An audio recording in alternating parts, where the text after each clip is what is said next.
مشکل تڑپ رہا ہے بہت کربلا کی یاد میں دل تڑپ رہا ہے بہت کربلا کی یاد میں دل پھر ایک بار مجھے کربلا دکھا دیجیے کربلا یاد بہت آتی ہے بلا دیجیے میں کربلا معجزہ دکھا دیجیے کربلا یاد بہت آتی ہے بلا دیجیے میں کربلا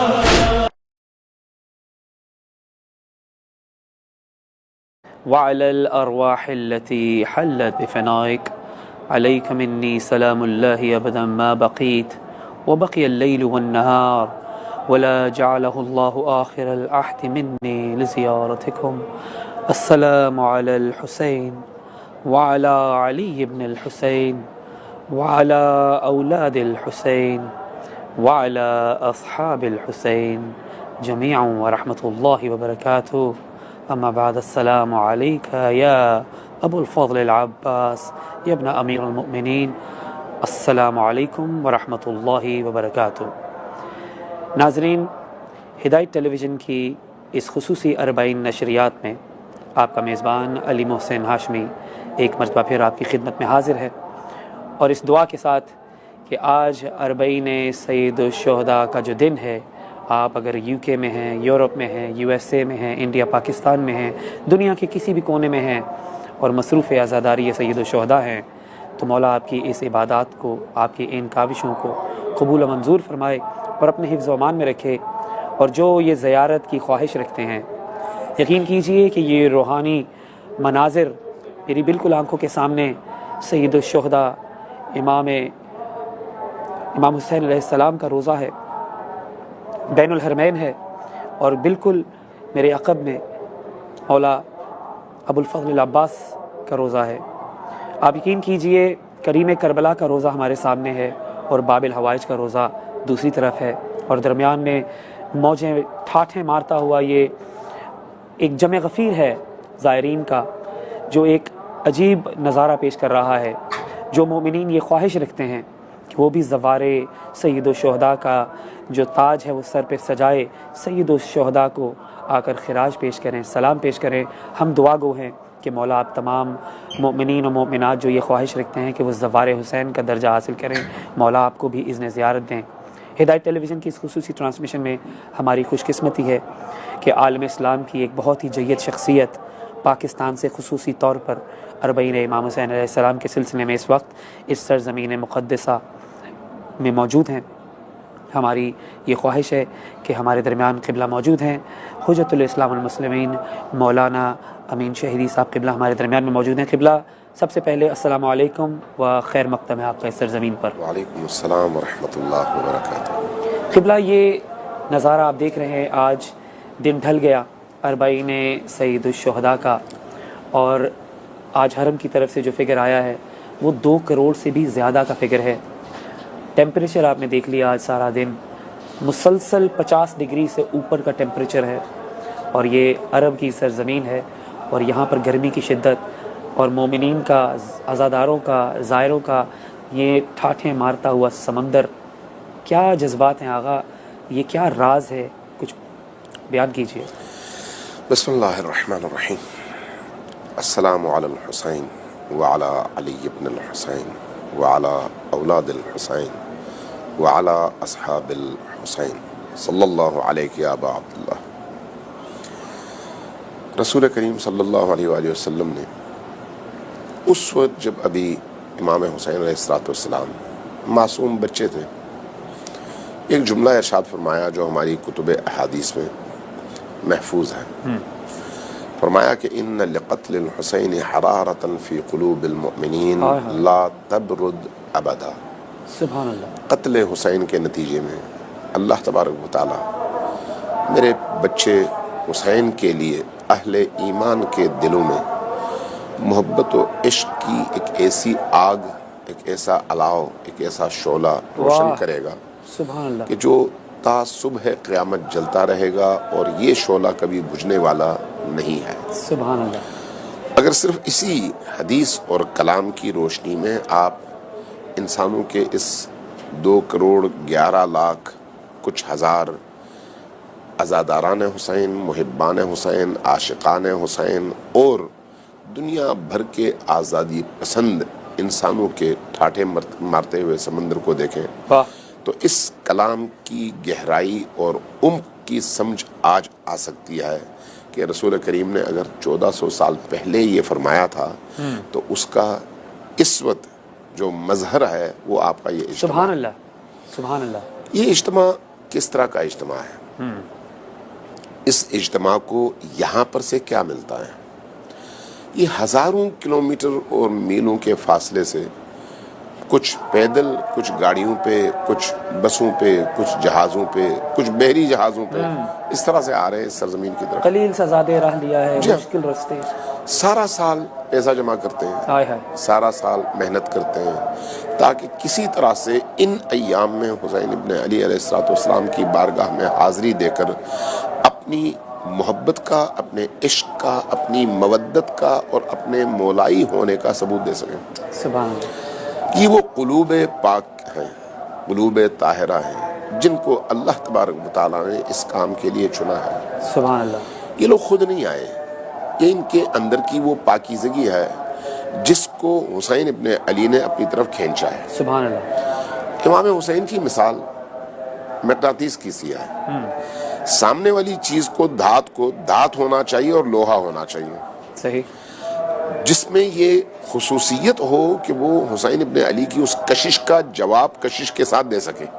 یعنی کہ وہ مقناطیسیت جو ہے جی، وہ صرف لوہے پہ چلے گی۔ جی ہاں، واہ واہ واہ، اگر یہ کیفیت نہ ہو، سامنے پلاسٹک ہو، پتھر ہو، کپڑا ہو، کوئی اور چیز ہو، تو پھر یہ مقناطیسیت اس کو اپنی طرف کھینچ نہیں سکتی۔ کوئی فرق نہیں ہے، واہ واہ، اس کا مطلب یہ نہیں ہے کہ مقناطیس میں تاثیر نہیں ہے، مقناطیس میں تاثیر ہمیشہ ہے، واہ، سامنے والے میں اس تاثیر کو قبولنے کی قوت نہیں ہے۔ سبحان اللہ، جو لوگ یہاں پر آئے ہیں وہ وہی ہیں جن کے دل جڑے ہوئے ہیں حسین ابن علی کے ساتھ، کیا کہنے، اور دل جڑنے کی وجہ ان کے قلوب کے اندر موجود وہ نورانیت ہے جو اس اصل نور سے جڑنے کے لیے بیتاب ہے۔ واہ، لہٰذا جو لوگ یہاں پر آئے ہیں اللہ نے ان کو توفیق دیا، جو لوگ اس وقت دیکھ رہے ہیں وہ بھی اس توفیق سے بہرمند ہو رہے ہیں اپنی سطح پہ، جو لوگ آرزو رکھتے ہیں کہ کاش ہم بھی کسی دن پہنچ سکے، ان کے اندر بھی نورانیت ہے، اور کسی نہ کسی دن وہی نورانیت شعلہ بنے گی اور ان کو یہاں تک پہنچانے کا سبب بنے گی انشاءاللہ تعالی۔ سبحان اللہ، یہ جو یہاں پر لوگ آئے ہوئے ہیں یہ کون ہیں؟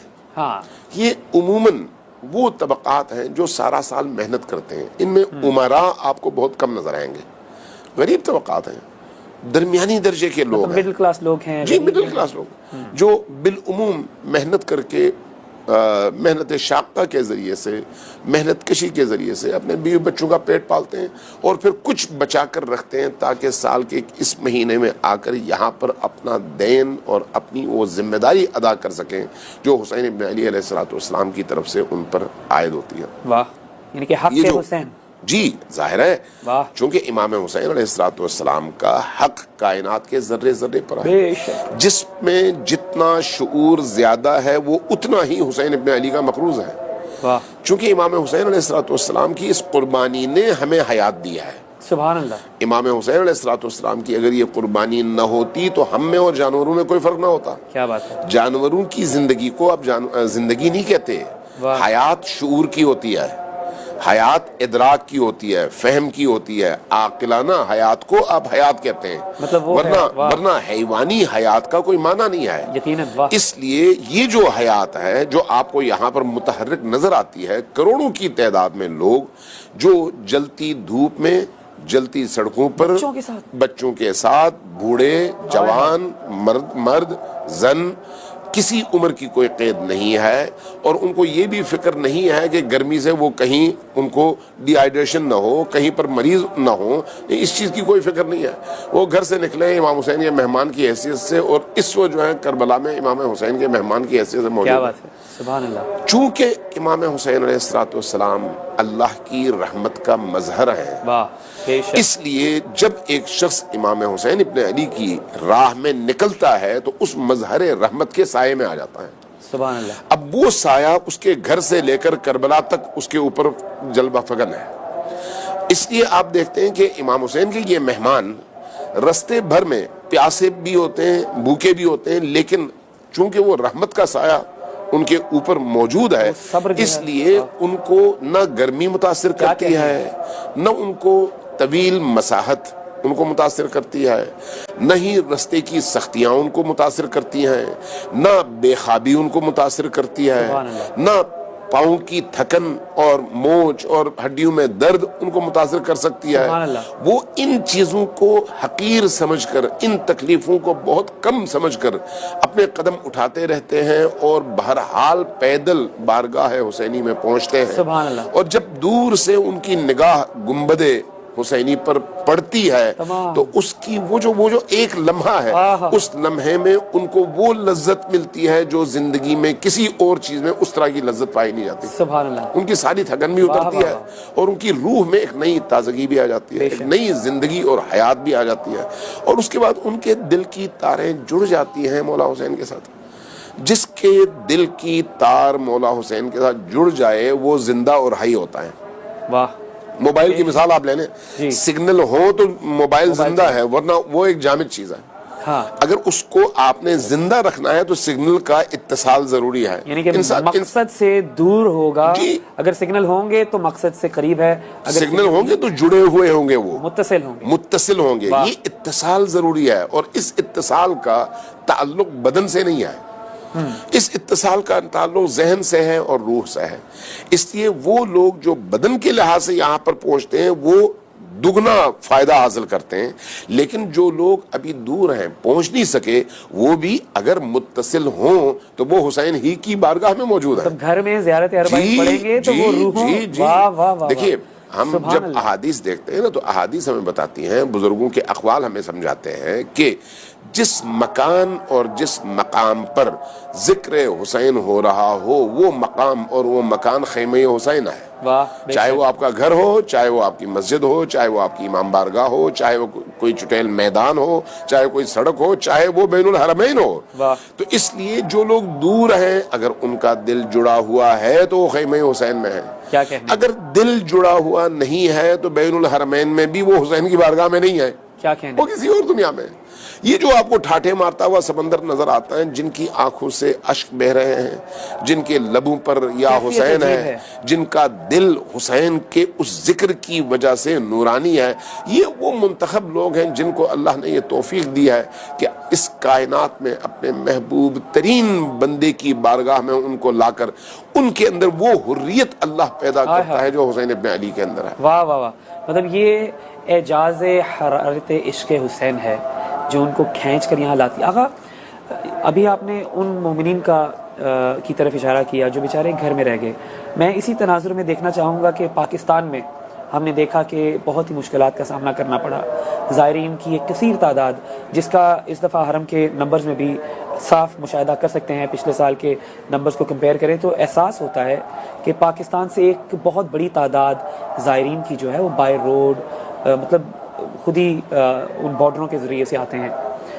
وہ بیچارے اس وقت ٹی وی کو دیکھ رہے ہیں. آگا وہ مومنین اس وقت خستہ حال, اربعین گزر گیا سید الشہداء کا, وہ اربعین کے بعد آئیں گے, حکومتی بیانات چل رہے ہیں, کچھ بھی ہو, ان مومنین کے لیے کیا کہیں گے آپ؟ دیکھیے میں یہاں پر ایک بات عرض کروں, اس میں کوئی شک نہیں کہ وہ اس مکان اور مقام پر جسمانی لحاظ سے حاضر ہونے سے قاصر تھے, اس لیے کہ مجبوریاں ان کی تھیں, وہ محروم رہے.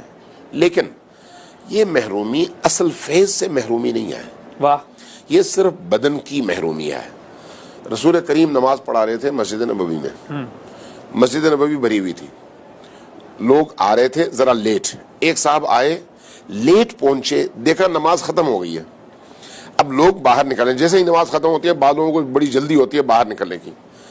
ایک صاحب باہر آ رہے تھے, صحابی تھے, ان کی نگاہ پڑی, انہوں نے ایک آہ اپنے اندر سے, ان کی ایک آہ نکلی, کاش میں اس جماعت میں شریک ہو سکتا. واہ.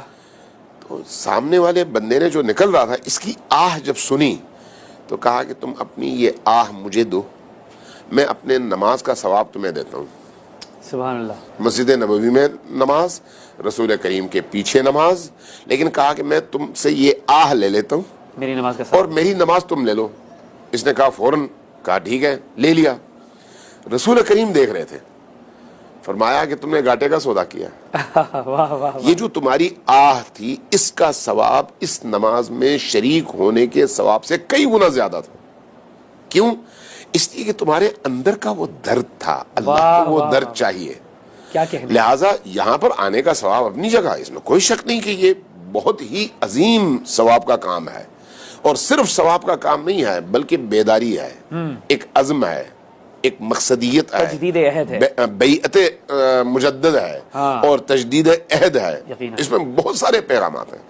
لیکن اس کے ساتھ ساتھ وہ جو محرومی کا درد ہے، وہ محرومی کا درد انسان کو حسین ابن علی سے جڑتے ہوئے ایک بہت بڑی قوت عطا کرتا ہے. اس لیے جو لوگ گھروں میں ہیں اور اس وقت آپ کے ٹی وی چینل پہ یا دیگر چینلز پہ یہ مناظر دیکھ کر یا یوٹیوب دیکھ کر یا کوئی اور لائیو پروگرام دیکھ کر اپنا دل بہلا تو رہے ہیں، لیکن ان کو ایک درد ہے کہ کاش ہم ہوتے. تو وہ اگر ان کی جو اندر سے نکلنے والی کاش ہے وہ اگر واقعی درد بھری کاش ہے اور ان کے اندر واقعی یہ محرومی کا احساس ہے تو ان کو مطمئن ہونا چاہیے کہ امام حسین علیہ السلام ان سے راضی ہیں. وہ دور رہتے ہوئے بھی حسین کے ساتھی ہیں انشاءاللہ تعالی. سبحان اللہ سبحان اللہ. دیکھیے ناظرین، یہ خاص طور پہ پیغام ہمارے ان پاکستانی زواروں کا ہے جو ظاہری طور پہ، جیسے قبلہ نے نشاندہی فرمائی کہ وہ ظاہری طور پر اپنے بدن کے ساتھ یہاں پہ بین الحرمین اور مولا کے حرمین شریف میں موجود نہیں ہیں، لیکن وہ جو حرارت ہے ان کے دل میں عشق حسین کی، وہ جو دل میں درد رکھے ہوئے ہیں کہ مولا اس دفعہ ہم یہ بارڈرز کی پرابلمز کی وجہ سے، حکومتی انتظامات کی ناقصی کی وجہ سے نہیں پہنچ سکے، وہ ہی آپ کے لیے کافی ہے کیونکہ آپ روحانی طور پر یہاں موجود ہیں اور آپ کی زیارت انشاءاللہ قبول ہے. ثواب یقیناً اس کا ہوتا ہے، لیکن ثواب جو ہے وہ آپ کا ہدف نہیں ہے. ہر زائر کا ثواب ہدف نہیں ہوتا. ہمارا ہدف جو ہے وہ مطلب قربتاً اللہ ہے، قربتاً حسین ہے کہ ہم امام حسین کی قربت کریں. آغا ایک سوال ذہن میں آتا ہے، میں نے کئی علماء کے ساتھ نشست کی ہدایت ٹیلی ویژن کی اسکرین پر. ایک سوال جو بارہا مومنین سوال کرتے ہیں کہ ہم امام حسین کی زیارت کے قائل ہیں، ہر اعتبار پہ مطلب ہر موقع پہ ہونی چاہیے. عاشورہ پر یہاں مومنین آتے ہیں، عرفے پہ آتے ہیں، پھر محرم الحرام کے باقی ایام میں، پھر اس کے بعد رمضان میں بھی مومنین تشریف لاتے ہیں. لیکن اربعین میں ایک خاص ماحول، خاص روحانیت، ایک خاص جمع غفیر، یہ کیوں آگا؟ دیکھیے اس کا ایک بہت ہی گہرا پس منظر ہے. پہلے تو یہ بات ہمارے ناظرین کے علم میں آنی چاہیے کہ اربعین اور چہلم 14 معصومین میں صرف اور صرف حسین ابن علی کے لیے، اللہ اکبر، نبی کریم کے لیے نہیں ہے، سبحان اللہ، امیر المؤمنین کے لیے نہیں ہے، حضرت زہرا سلام اللہ علیہا کے لیے نہیں ہے، واہ واہ، امام حسن کے لیے نہیں ہے، امام حسن العسکری کے لیے نہیں ہے، باقی ائمہ کے لیے نہیں ہے، واہ واہ، اگر ہے تو صرف اور صرف حسین ابن علی کے لیے. واہ واہ، یہ خصوصیات اور خصائص حسینیہ میں سے ایک خصوصیت ہے. سبحان اللہ. دوسری بات، چونکہ امام حسین علیہ السلام کے قبر اطہر کے اندر ایک ایسی کشش موجود ہے جو انسانوں کو زندگی عطا کرتی ہے، اس لیے یہ جو رسم کہیں اس کو یا رزم کہیں، جس کی بنا رکھی گئی، یہ کسی مقصد کے تحت رکھی گئی ہے. پہلے زائر امام حسین علیہ السلام کے جو اربعین کے موقع پر، چہلم کے موقع پر قبر حسین پر تشریف لائے، وہ کون تھے؟ حضرت جابر بن عبداللہ انصاری. اس میں کوئی شک نہیں. لیکن یہ جو موومنٹ شروع ہوئی ہے یہ امام سجاد نے شروع کیا ہے. واہ. امام سجاد علیہ السلام نے جہاں پر بہت سارے ایسے اقدامات کیے جو باقی ائمہ کی زندگی میں کم نظر آتے ہیں، چونکہ وہ دور ہی اس طرح کا دور تھا. مطلب جابر جو ہیں وہ ظاہر تو ہیں، لیکن یہ اربعین کی جو روایت اور اربعین کے حوالے سے پہلے ظاہر وہ امام سجاد علیہ السلام نہیں.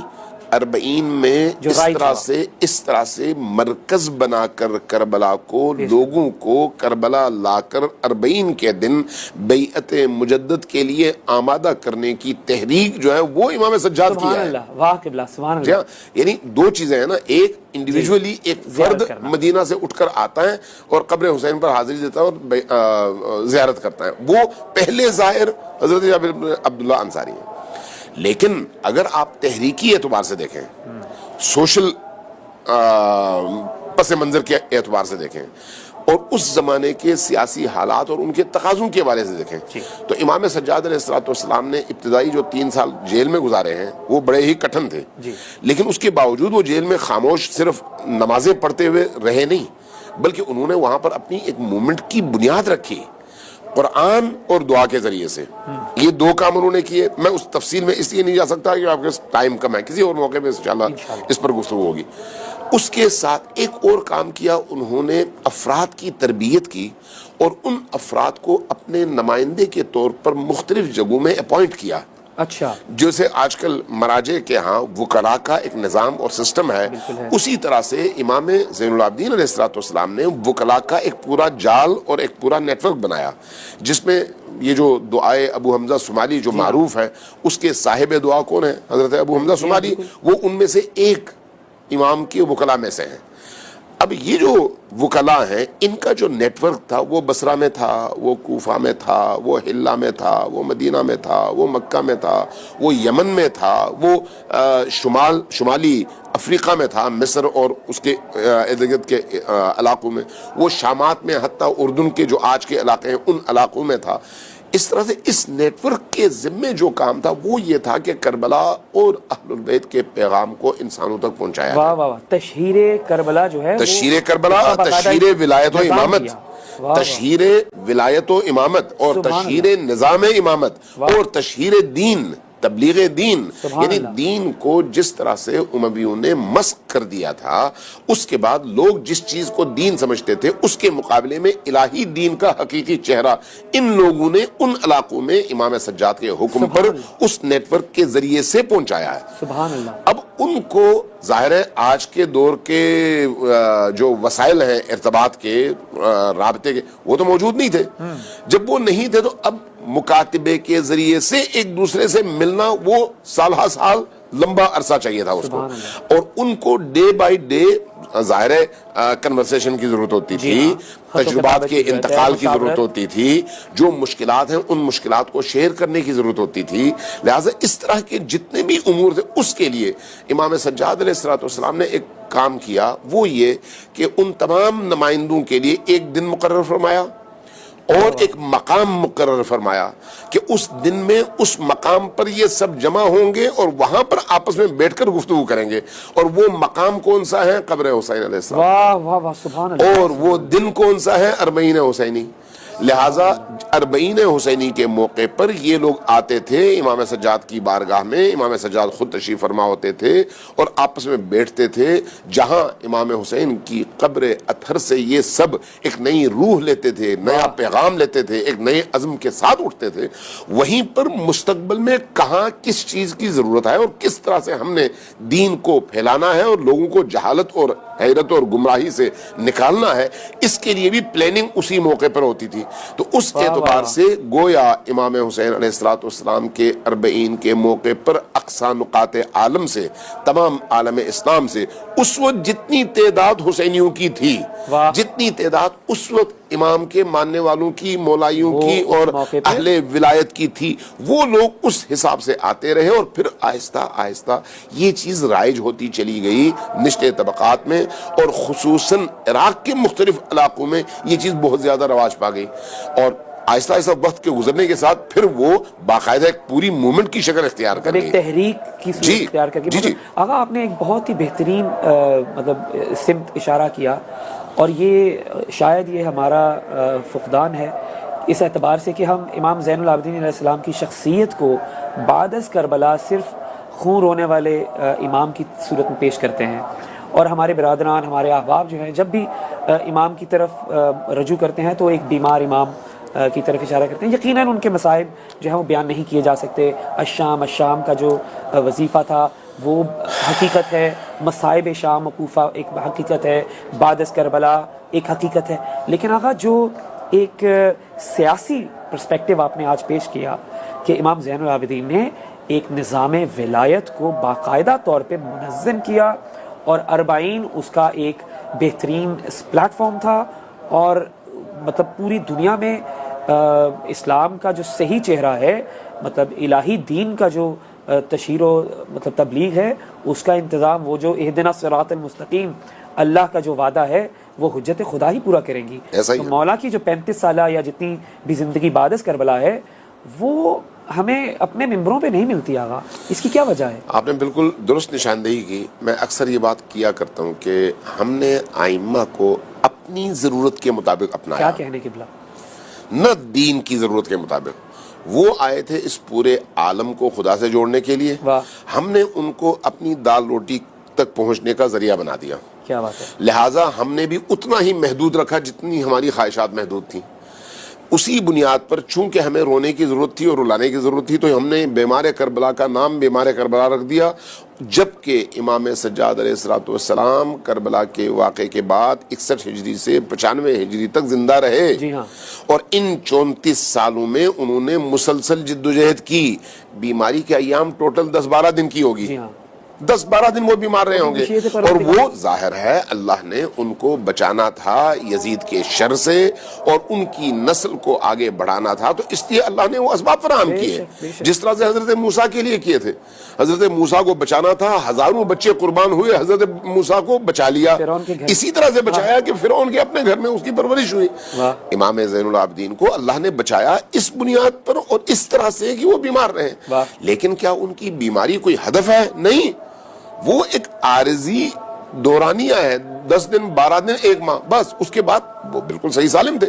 اب جو باقی ان کی زندگی کے روشن تابناک آسمانی پہلو ہیں، ان پہلوؤں کی طرف عام طور پر ہمارے لوگوں کی توجہ نہیں ہے. آغا قصاب کا واقعہ سناتے ہیں شام کا، مطلب ہمیں ہمیں صرف رونے والی قوم بنانے کے پیچھے اس طرح کی چیزیں کار فرما ہے.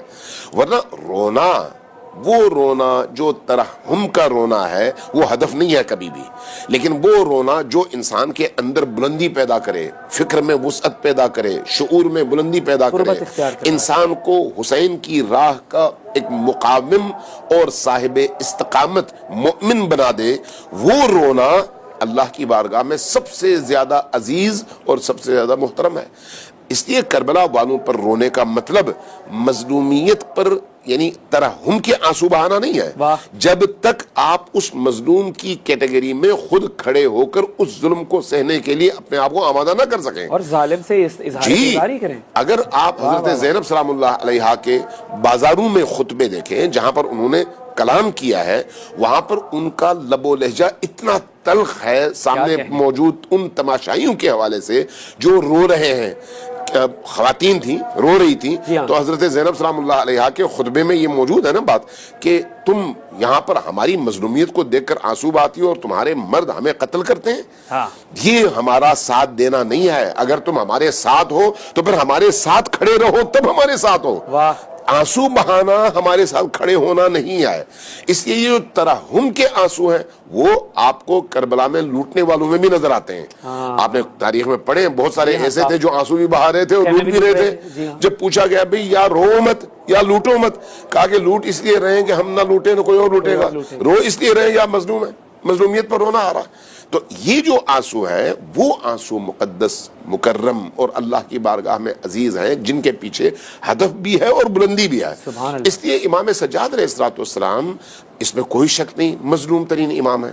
اور میں تو یہاں تک کہہ سکتا ہوں، اور بارہا میں نے اس پر سوچا کہ کربلا کے جتنے بھی شہداء ہیں، چاہے 72 ہیں، 120 ہیں، جو بھی تعداد ہے، یہ جو شہداء ہیں نا انہوں نے ایک دفعہ سر کٹا کر قربانی دی ہے اور شہید ہوئے ہیں. لیکن امام سجاد علیہ السلام کربلا کے بعد دمشق تک ہر روز قتل ہوتے رہے. یہ مظلومیت اس مظلومیت کی نسبت بڑی مظلومیت ہے، جیتے ہوئے ہر روز قتل ہونا اور پھر جینا، پھر اپنے سامنے اپنی ناموس کا تماشا دیکھنا اور لوگوں کو تماشائی دیکھتے ہوئے برداشت کرنا، لوگوں کی زبانوں کے تان اور تشنے اور نشتر برداشت کرنا، لوگوں کی طرف سے جو شادیانے بجائے جا رہے ہیں ان کو دیکھنا اور تحمل کرنا، اور ہر جگہ توہین آمیز رویوں کو دیکھتے ہوئے بھی خاموشی سے اللہ کی عبودیت اور اس کی رضا کے لیے خون کے گھونٹ پینا اور اللہ کی رضا پر راضی ہونا، یہ بہت بڑے بڑے مراحل ہیں۔ امام سجاد علیہ السلام نے یہ سارے مراحل طے کیے ہیں، لیکن صرف مظلومیت والے نہیں ہیں۔ ہاں مظلومیت ہے، لیکن اسی مظلومیت میں عزت بھی ہے، اسی مظلومیت میں افتخار بھی ہے، اسی مظلومیت میں سربلندی بھی ہے، اسی مظلومیت میں ظلم کے مقابلے میں للکار بھی ہے، اسی مظلومیت میں آپ امام سجاد کو دربار یزید میں دیکھتے ہیں، جس طرح سے یزید کو آپ نے للکارا ہے، خود قیدی ہیں، زنجیروں میں جکڑے ہوئے ہیں، آپ کے ساتھ اسیر بچے اور خواتین ہیں، لیکن سامنے والے کو جب للکارتے ہیں تو جس اصطلاح میں للکارتے ہیں اس کا یزید ابن معاویہ نے کبھی سوچا بھی نہیں ہوگا کہ کوئی اس کو اس طرح سے للکار سکتا ہے، اس حالت میں۔ تو اس کا مطلب یہ ہے کہ امام سجاد علیہ السلام اپنے زمانے کے حسین ابن علی ہیں، سبحان اللہ۔ اسی طرح جس طرح سے امام حسین علیہ السلام اگر امام زین العابدین کی جگہ ہوتے تو اپنے زمانے کے زین العابدین ہوتے، لہٰذا امام زین العابدین علیہ السلام نے امام حسین علیہ السلام کی اس تحریک کو زندہ رکھنے کے حوالے سے وہ کام کیا جو دوسرے نہیں کر سکے۔ اس لیے ان 33-34 سالوں میں امام سجاد نے اتنے سارے کام کیے جو عام طور پر ہمارے ممبروں سے بیان نہیں ہوتے، اور یہ بہرحال افسوس کی بات ہے کہ ہمارے لوگوں کو اس حوالے سے مطالعے کا شوق بھی نہیں ہے، اور علماء کرام ممبروں سے یہ چیزیں بیان بھی نہیں کرتے۔ اگر ہم امام سجاد ہی پر آج اگر موقع ہے تو میں تھوڑا سا اس پر مزید امام سجاد کے کارنامے دیکھیں۔ آپ کے کربلا کی بات، انہوں نے کیا کارنامے انجام دیے؟ انہوں نے لوگوں کو دیکھا، لوگ قرآن تو پڑھ رہے ہیں لیکن قرآن کے بارے میں حدیث نبوی کہ رب طال القرآن والقرآن یلعنہ، کتنے ایسے قاریان قرآن ہیں جن پر قرآن لعنت بھیجتا ہے۔ وہ جو قرآن کے قاری تھے وہ کون تھے؟ جو قرآن ہی کو نشانہ بنا رہے تھے، یہ زندہ قرآن تھے۔ اس لیے ان عقل کے اندھوں کو قرآن کی معرفت بتانے کے لیے آپ نے باقاعدہ قرآن کی کلاسز شروع کی، معارف قرآن کی ترویج شروع کی، اور اس میں ایک شاگردوں کی کھیپ تیار کی، اور ان کے ذریعے سے قرآن کے حقیقی معارف کو لوگوں تک پہنچانے کا بیڑا اٹھایا، اور یہ کام انہوں نے کیا۔ اور اس کے ساتھ دوسری طرف ہم امام سجاد کے حوالے سے جو چیز سب جانتے ہیں وہ ان کی دعائیں ہیں، لیکن ان دعاؤں میں موجود مضامین پر آپ غور کریں، صرف صحیفہ سجادیہ نہیں ہے۔ اگر آپ دعاؤں کے حوالے سے ذخیرہ دعا میں دیکھیں تو تشیع میں جو ذخیرہ دعا ہے وہ دنیا کے کسی مکتب میں نہیں ہے، وہ ان دعاؤں میں اکثریت امام سجاد کی ہے، لیکن کوئی دعا دوسری سے مشابہ نہیں ہے۔ ہر دعا میں نیا پوائنٹ ہے، نیا موضوع ہے، نئے عناوین ہیں، نئی اصطلاحات ہیں، نئے نکات ہیں، اور ہر دعا کسی خاص مقصد کے تحت ہے، اور اس کا بنیادی مقصد کیا ہے؟ وہ معاشرہ جو اللہ سے ٹوٹ چکا تھا، جدا ہو چکا تھا، اس معاشرے کو اس تربیت کے ذریعے سے ان کے اندر ایک نئی معنویت اور روحانیت پیدا کر کے ان کو اللہ سے جوڑنا۔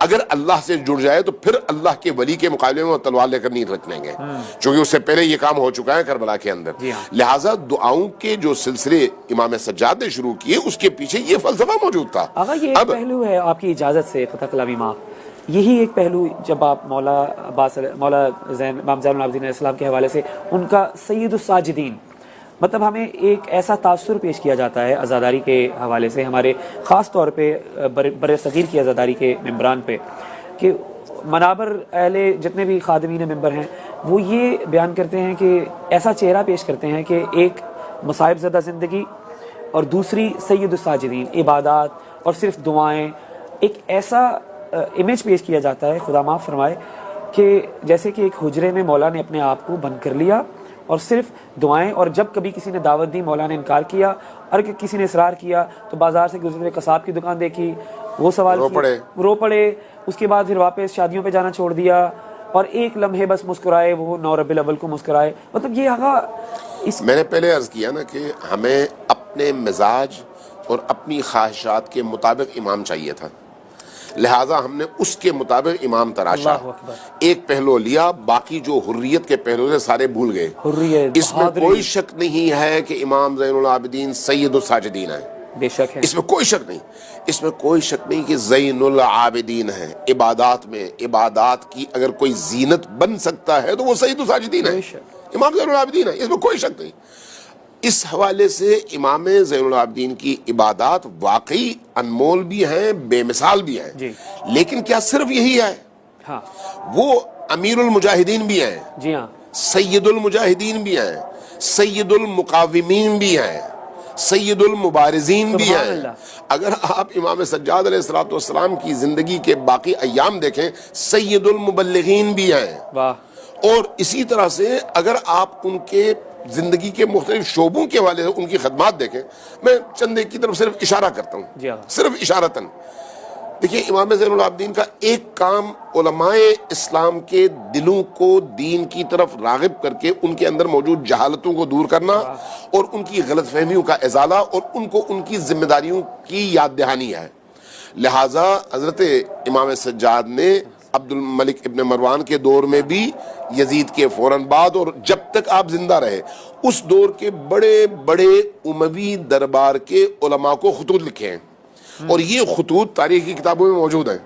ان خطوط میں انہوں نے کیا کہا ہے؟ انہیں متوجہ کیا کہ بھئی کس قیمت پر تم ظالم نظام کا ساتھ دے رہے ہو، کس قیمت پر تم اپنے دین کا سودا کر رہے ہو، مطلب جھنجھوڑ رہے ہیں۔ اور یہ کون کر رہا ہے؟ وہ امام جس کو آپ حجرہ نشین بناتے ہیں، جی ہاں، وہ کس کو مخاطب کر رہے ہیں؟ اپنے زمانے کے بڑے بڑے علماء کو۔ یہ مکاتبات موجود ہیں اس تاریخ دور کے اکابرین۔ ہاں، تاریخ میں یہ مکاتبات موجود ہیں، اور ان کے 100 سے زیادہ مناظرے ہیں علماء کرام سے، اللہ اکبر، اپنے زمانے کے علماء سے۔ یہ مناظرے کون کرتا ہے؟ جو میدان میں کھڑا ہوتا ہے، واہ، جو کہتا ہے میں حق ہوں اور تم باطل ہو۔ ہم صرف تقیے کا ایک ماحول بنا دیتے ہیں، تقیے کی فضا بنا دیتے ہیں، اور ہر امام کی مظلومیت کو اسی تقیے کے آئینے میں دیکھ کر ایک غلاف چڑھا دیتے ہیں۔ نہیں، ایسا نہیں ہے، تقیے کا اپنا مورد ہے، اور وہ تقیہ بھی صرف یہ نہیں کہ حقیقت کو چھپانے کے لیے یا اپنی جان بچانے کے لیے انسان کوئی ایسا رستہ اختیار کرے۔ تقیہ خود ایک پوری حکمت عملی ہے۔ جی ہاں، اس وقت ہمارا موضوع نہیں ہے، اس لیے اس طرف نہیں جاتے، لیکن امام سجاد علیہ الصلوۃ والسلام کا بیہیویئر آپ دیکھیں۔ نمبر ایک، انہوں نے مناظرے کیے، یہ مناظرے بتاتے ہیں کہ وہ آزاد بھی تھے، حریت کے ساتھ انہوں نے مقابلہ بھی کیا، اور اپنے رستے کی نشاندہی میں بالکل وہ پوری طاقت کے ساتھ کھڑے رہے، اور لوگوں کو انہوں نے کھڑا رکھا، مطلب بیک فٹ پہ نہیں گئے، بالکل بھی نہیں۔ اسی طرح سے شاگردوں کی تربیت میں انہوں نے وہ کام انجام دیا، واہ، دعاؤں کے حوالے سے انہوں نے یہ کام انجام دیا۔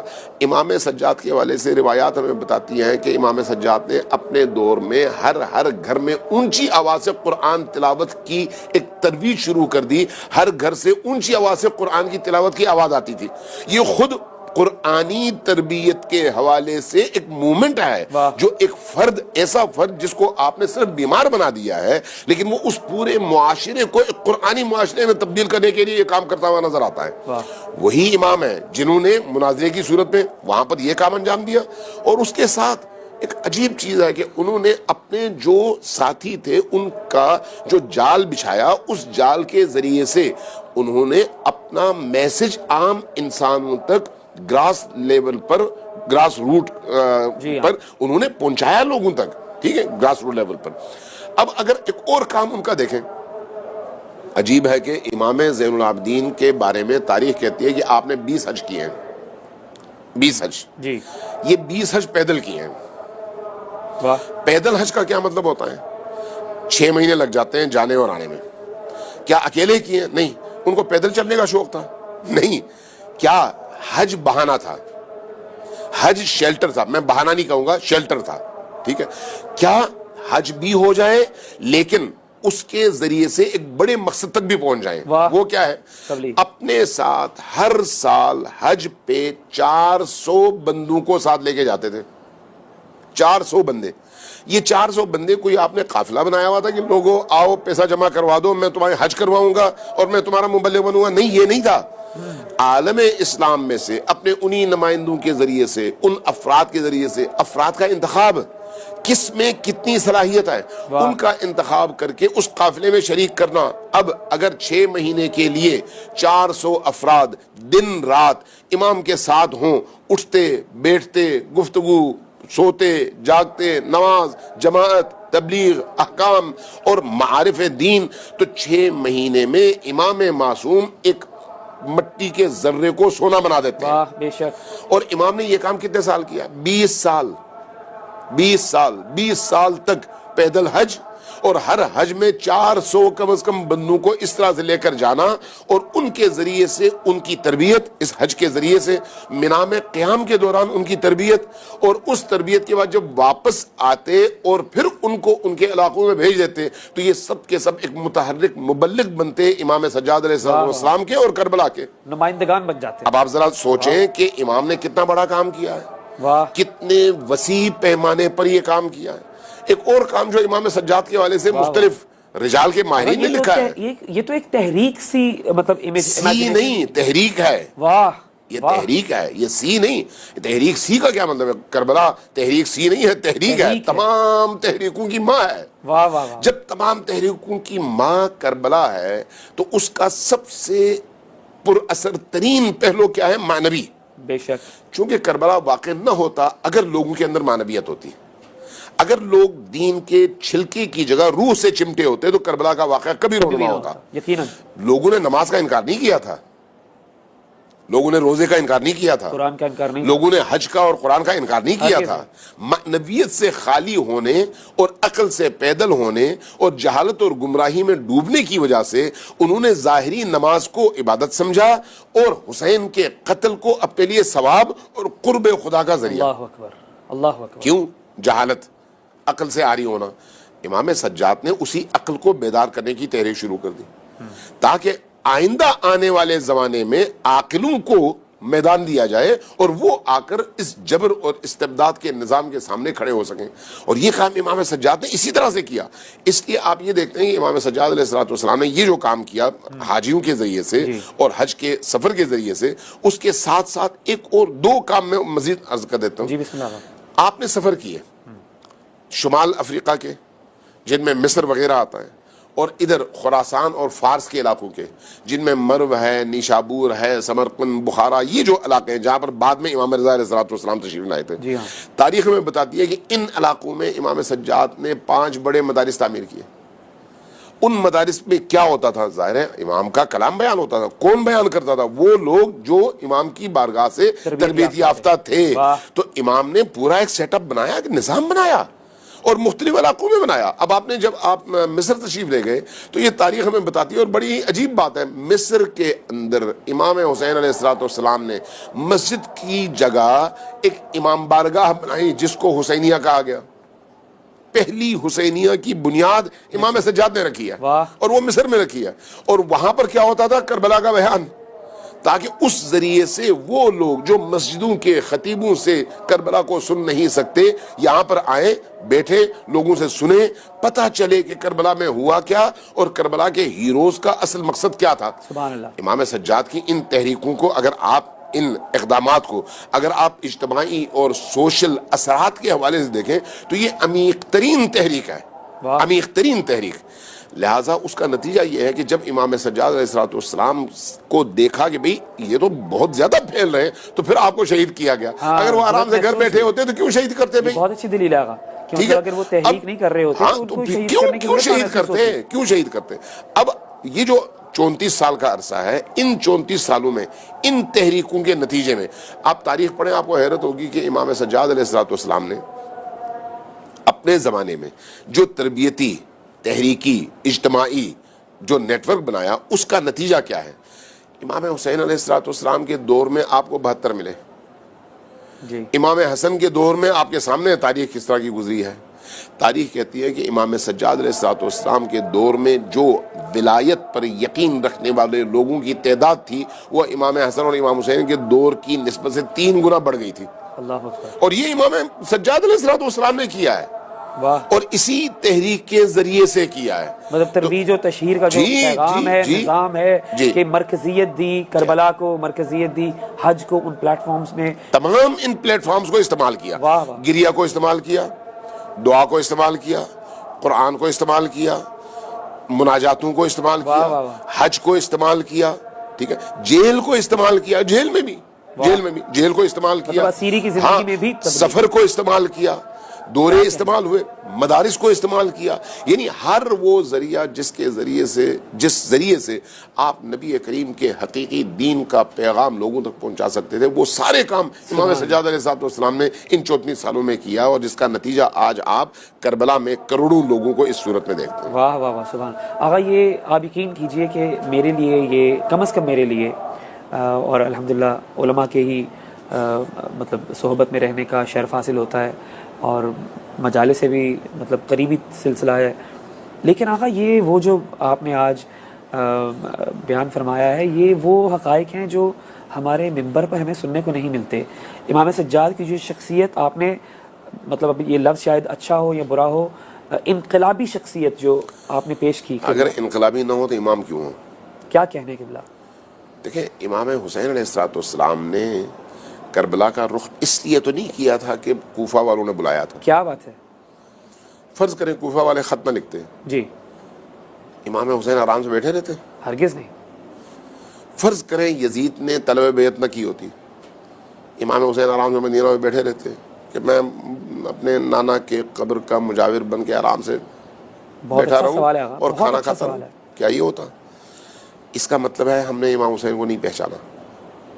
امام حسین یعنی نبی کا پرتو، کیا بات ہے؟ امام حسین یعنی امیر المؤمنین علی ابن ابی طالب کا عکس، امام حسین یعنی اللہ کی زمین پر حجت، بے شک۔ امام حسین یعنی اللہ کے دین کا کائنات میں سب سے بڑا ڈیفینڈر اور مدافع۔ اس کا مطلب ہی یہی ہے کہ اگر کوئی ایسی فضا ہو تو اسی کی ذمہ داری ہے جس کے ہاتھ میں یہ سارا اختیار ہے اور اللہ نے اس کو چنا ہے۔ کیا بات ہے؟ اب اگر غور کریں آپ، کربلا کا واقعہ کب رونما ہوا؟ 61 ہجری، 61 ہجری کے پہلے مہینے کی 10 تاریخ، ایسا ہی ہے۔ امام حسین علیہ السلام نے مدینہ سے مکہ کی طرف سفر کب شروع کیا؟ رجب میں 60 ہجری، جی ہاں 60 ہجری۔ لیکن 58 ہجری میں آپ کا منا کا خطبہ ہے، طواف العقول میں موجود ہے، جی ہاں، جا کے پڑھیے۔ منا کے خطبے میں امام سجاد علیہ السلام، امام حسین علیہ السلام نے کیا کیا؟ کس کو خطبہ دے رہے ہیں؟ مخاطب کون ہے؟ امام حسین گھر بیٹھے ہوئے کوئی گوشہ نشین عارف نہیں تھے، واہ، ان کا عرفان تو ظاہر ہے اللہ کی حجت ہے، تو پھر وہ اپنے مقام پر ہیں۔ لیکن امام حسین علیہ السلام نے اس سے 1 سال پہلے 57 ہجری میں دنیا بھر سے 1000 افراد کا انتخاب کیا تھا، واہ، ان کو خطوط لکھے، اور ان خطوط کے نتیجے میں ان کو جو میسج دیا وہ یہ ہے کہ اسلام خطرے میں ہے، حج پہ اس سال آؤ، میں مکہ آ رہا ہوں، منا میں حج کے اعمال سے فارغ ہونے کے بعد ہم بیٹھیں گے، بات کریں گے۔ 1000 لوگوں کو خط لکھا ہے۔ وہ 1000 لوگ کون تھے؟ اپنے اپنے علاقوں کے چیدہ چیدہ وہ نمایاں چہرے جو ان لوگوں کے درمیان پیشوائی کرتے ہیں، مطلب معاشرے کے اندر وہ لیڈرز، جی، مذہب کے لیڈرز، ان تمام لوگوں کو آپ نے خط لکھا ہے، خط لکھ کے بلایا ہے، کہاں؟ مکہ میں، حج پہ۔ منا کا انتخاب کیوں ہے؟ آپ اگر خود حج پہ گئے ہوں یا آپ کے ناظرین نے حج کیا ہو تو ان کو اندازہ ہے جی، کہ انسان جب حج کے تمام اعمال سے فارغ ہوتا ہے نا تو منا میں آ کے 3 راتیں وہاں پر گزارتا ہے۔ اس وقت اس کی اندر کی معنوی کیفیت بڑی عجیب ہوتی ہے، ہر بات پہ وہ گریا کرتا ہے، ہر بات پہ نماز پڑھتے ہوئے روتا ہے۔ کیوں؟ پاک صاف ہو چکا ہوتا ہے، ان تمام اعمال سے گزرنے کے بعد توبہ کر کے، گریا کر کے، پاک صاف ہو کر، نورانی ہو کر اب حق کی بات سننے کے لیے بالکل آمادہ ہوتا ہے۔ واہ، منا میں یہ کیفیت ہوتی ہے، مطلب اس کا ظرف جو ہے وہ ریڈی ہوتا ہے۔ جی، آمادگی پوری۔ امام حسین علیہ السلام خدا کی حجت کا نام ہے، کیا کہنے؟ اس لیے وہ جانتے ہیں کہ کس ظرف میں کب کون سی غذا انڈیلنی ہے اور کس ظرف کو کس غذا کی ضرورت ہے۔ امام حسین علیہ السلام اس لیے انتخاب کرتے ہیں اس وقت کا، اور اس وقت ان تمام لوگوں کو جمع کرتے ہیں۔ اب وہ خطبہ آپ پڑھیے، تقریباً 27-28 امیر المؤمنین اور حضرت زہرا سلام اللہ علیہا کی فضیلتوں کو امام حسین علیہ السلام نے بیان کیا اس میں جی بیان کر کے لوگوں سے ایک ایک فضیلت بیان کرتے چلے جاتے اور پوچھتے کیا تم گواہ ہو کہ میرے بابا اور میری والدہ کی یہ فضیلتیں تھیں؟ جی سب قبول کرتے ہیں، سب اعلان کرتے ہیں کہ ہاں اے ابن رسول ہم گواہی دیتے ہیں کہ یہ تمام فضائل آپ کے خانوادے، آپ کے والدین اور آپ کے فضائل ہیں۔ 28 سے زیادہ فضیلتیں ہیں، ان کو بیان کرنے کے بعد کہتے ہیں میں کون ہوں؟ آپ حسین ابن علی ہیں، رسول اللہ کے فرزند ہیں۔ اب پوچھتے ہیں تم کون ہو؟ مجمع خاموش۔ جب مجمع خاموش ہے تو فرماتے ہیں کہ میں بتاؤں تم کون ہو؟ تم اس وقت یہاں پر جو آئے ہو اپنے اپنے علاقے کے لوگوں کے لیڈر کی حیثیت سے آئے ہو، تمہیں یہ عزت تمہارے معاشرے کے اندر ملی ہے کہ لوگ اپنی جگہ چھوڑ کر تمہیں بٹھاتے ہیں، واہ، خود کم کھاتے ہیں تمہیں کھلاتے ہیں، خود چھوٹی جگہ بیٹھتے ہیں تمہیں اعلیٰ جگہ بٹھاتے ہیں، تمہاری خدمت کرتے ہیں۔ وجہ کیا ہے؟ تمہارے ماں باپ، تمہارا قبیلہ، یا وجہ کچھ اور ہے؟ سب کہتے ہیں اے ابن الرسول یہ آپ کے نانا کے دین کی وجہ سے ہے۔ کیا بات ہے، اور حقیقت ہے یہ دین انسان کو عزت دیتا ہے، واہ واہ واہ، دین سے وابستگی اور دین کا لباس انسان کو عزت دیتا ہے، بے شک، ورنہ میں کیا تو میری اوقات کیا؟ سبحان اللہ، یہ اعتراف لیتے ہیں، کہتے ہیں تم میں یہ جو تمہیں لوگ عزت دیتے ہیں فلان ابن فلان ہونے کی وجہ سے دیتے ہیں، نہیں یا اس لیے کہ تم میرے نانا کے دین سے منسوب ہو؟ سب اعتراف کرتے ہیں کہ آپ کے نانا کے دین سے منسوب ہونے کی قابل وجہ سے عزت ہو گئے۔ ہاں، جب یہ اعتراف لیتے ہیں تو اس کی بات فرماتے ہیں کہ پھر تمہیں شرم نہیں آتی؟ میرے نانا کے دین کا یہ حال ہو گیا اور تم خاموش ہو؟ ہائے ہائے، یہ کب کی بات ہے؟ کربلا کے واقعے سے 3 سال پہلے۔ 57 ہجری، یہ 61 ہجری ہے کربلا اور یہ 58 ہجری ہے۔ ہائے ہائے، 58 ہجری کے حج میں امام حسین یہ خطبہ دے رہے ہیں اور وہاں پر مخاطب کر کے ان سے یہ پوچھتے ہیں کہ ہاں بتاؤ کہ اگر تمہارے آبا و اجداد کی کوئی سنت پامال کی جائے تمہارے علاقے میں تو تمہاری چیخیں نکلتی ہیں کہ ہمارے والدین اور ہمارے بڑوں کی سنت انہوں نے پامال کر دی، رسول اللہ کی ساری سنت کو انہوں نے قتل کر دیا اور تمہاری آواز تو نہیں نکلی؟ اللہ اکبر، اللہ اکبر، لوگوں کے ضمیروں کو جھنجھوڑا، لوگوں کی عقلوں کو جھنجھوڑا، کردار سازی، لوگوں کے اندر کے اس انسان کو جھنجھوڑا۔ کب؟ جب وہ حج کے ان تمام اعمال سے فارغ ہو کے پرسکون ہو کر آئے تھے کہ اب انہوں نے ہر چیز کو قبول کرنا ہے، یعنی کیفیت ایسی تھی۔ اس کے بعد فرمایا کہ اب ان قریب میں اپنے پروگرام، اپنے لائے عمل اور اپنے منصوبے کا اعلان کرنے والا ہوں، میرا یہ میسج اپنے اپنے علاقوں میں لوگوں تک پہنچاؤ۔ یہ امام حسین علیہ السلام کا کربلا ہوئی نہیں، ابھی کربلا تو 61 ہجری کی بات ہے، اور ابھی بیعت کا یہ بات ہو رہی ہے 58 ہجری کی۔ سبحان اللہ قبلہ، میں اس لیے پوچھ رہا تھا نا کہ کیا امام حسین اگر یزید بیعت طلب نہ کرتا تو امام حسین خاموش بیٹھے رہتے؟ ہرگز نہیں، اگر کوفہ والے خط نہ لکھتے تو آپ خاموش بیٹھے رہتے؟ یار یہ اس کا مطلب یہ ہے کہ آپ نے امام حسین کو پہچانا نہیں ہے۔ واہ واہ، وہ حسین کیا جن کی نگاہوں کے سامنے نانا کا دین ہر روز قتل ہو رہا ہو اور وہ خاموشی سے بیٹھیں گے نہیں میں نے نانا کے قبر کی مجاورت کرنی ہے، ہائے ہائے ہائے، ایسا نہیں ہے۔ کیا کہیں، اس لیے امام حسین علیہ السلام جب کربلا آئے ہیں تو شعور کے ساتھ آئے ہیں۔ بے شک، جب انہوں نے مدینہ سے ہجرت کی ہے تو شعوری طور پر کیا ہے، جب انہوں نے مکہ چھوڑا ہے تو شعوری طور پر چھوڑا ہے، جب انہوں نے احرام کو بدلا ہے، حج کا احرام عمرے میں، تو شعوری طور پر یہ کام کیا ہے۔ جہاں پر آج بھی لاکھوں حاجی آتے ہیں، اس زمانے میں ہزاروں ہوں گے، ان ہزاروں حاجیوں کو طواف کعبہ کرتے ہوئے چھوڑا ہے اور یہ بتایا ہے کہ جس کعبے کا تم طواف کر رہے ہو اس کعبے کے طواف کی اس وقت ضرورت نہیں ہے، اس وقت ضرورت ہے اللہ کے دین کو بچانے کی تاکہ کعبہ بچ سکے۔ واہ، کعبہ کے طواف سے دین نہیں بچتا جب تک اس نظام کو نہ بچایا جائے جو اللہ کا دیا ہوا نظام ہے، اور اس نظام کو ٹارگٹ نہ کیا جائے جو اللہ کے نظام کے مقابلے میں طاغوت نے بنایا ہے، امویوں نے بنایا ہے۔ لہٰذا امام حسین علیہ السلام نے حج کو بدلا عمرے میں، وہاں سے نکلے اور پھر آہستہ آہستہ عراق کی طرف، اور یہاں تک کہ نوبت پہنچی آپ کربلا پہنچے۔ تو اس لیے امام حسین علیہ السلام کی اس تحریک کو سمجھنے کی ضرورت ہے کہ امام حسین خود ایک بہت بڑے محرک ہیں اس عالم میں۔ کیا کہنے، اگر آپ امام حسین علیہ السلام کے جملے سنیں اپنی شہادت کے موقع پر جی تو وہ اپنے خون کے بارے میں جو ان کے جملے ہیں کہ میرا خون رنگ لائے گا تب جب میرا بیٹا آئے گا مہدی آخر الزمان. اگر امام حسین علیہ السلام نے کربلا میں خون دیا ہے اور پرچم اپنا بلند کیا ہے تو یہ پرچم کائنات پر بلند ہونے کے لیے ہے اور سایہ فگن ہونے کے لیے ہے, اور اس سلسلے کو جس شخصیت نے اس مقام تک پہنچانا ہے وہ امام حسین ابن علی علیہ السلام ہی کے فرزند امام مہدی ہیں. یہ جو آج آپ سفر کرتے ہیں بصرہ سے, حلہ سے, مشہد سے, پوری دنیا سے, نجف سے کربلا کی طرف, تو کربلا مرکز ہے تحریکوں کا, کربلا مرکز ہے بیداری کا, کربلا مرکز ہے شعور کا, کربلا مرکز ہے جہالت سے لڑنے کا, کربلا مرکز ہے استبداد اور ہر طرح کی طاغوتی فکر اور سوچ کے مقابلے کا. لہذا کربلا حریت کا نام ہے, بیداری کا نام ہے, حسین ابن علی کے پیغام کو عام انسان تک پہنچانے کا نام ہے. کیا بات ہے قبلہ. آپ یقین کیجئے کہ اربعین کی اس خصوصی نشست میں یقیناً ہمارے سننے والے دیکھنے والے بھی اس بات سے جو ہے وہ اگری کریں گے کہ ماشاءاللہ جو روح اربعین ہے اور کردار امام زین العابدین کی جو انقلابی شخصیت آج آپ نے پیش کی ہے, یقیناً یہ ہمارے ممبروں پہ اس کا جو ہے وہ تشہیر ہونا بہت ضروری ہے.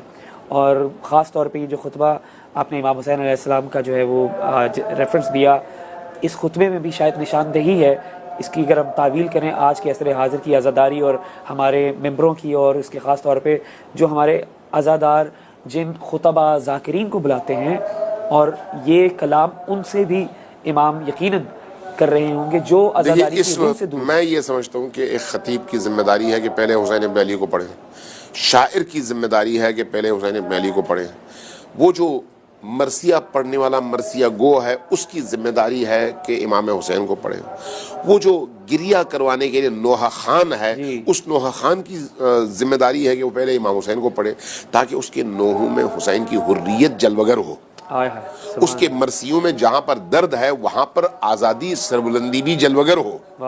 اسی طرح سے وہ خطیب جو مصائب کی صورت میں عام عزادار کو رلاتا ہے اس رلانے والے عمل میں اس حریت کو بھی شامل کر سکے تاکہ رونے والا جہاں امام حسین کی مظلومیت پر اشک بہاتا ہے وہیں پر حسین ابن علی سے حریت بھی لے کر اٹھے وہاں سے, مطلب سر اٹھا کے. یہ سب کی ذمہ داری ہے.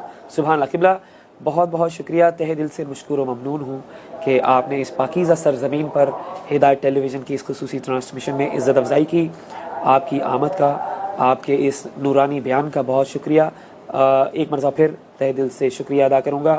اور ناظرین انشاءاللہ اگلی ٹرانسمیشن تک, اگلی نشست تک آپ کے میزبان علی محسن کو اجازت دیجیے. انشاءاللہ اگلے پروگرام دوبارہ حاضر ہوں گے. السلام علیکم ورحمۃ